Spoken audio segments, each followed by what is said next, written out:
Hello guys, katapos ko palang manood ng Law-Abiding Citizen at ang ganda niya guys. Si Clyde Shelton, isang mabait na family man. Tahimik ang buhay niya until isang gabi, pinasok ang bahay nila at pinatay ang asawa at anak niya. Super heartbreaking. Pero ito ang mas masakit, yung mga kriminal nakalaya dahil sa loophole sa batas.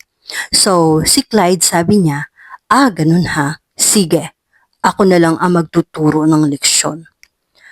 Fast forward, years later, isa-isa niyang pinuntirya ang mga taong may kinalaman sa kaso.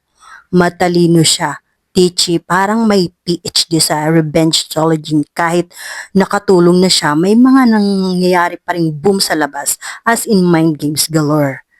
Moral lesson? Don't underestimate a man who lost everything, lalo na kung genius siya.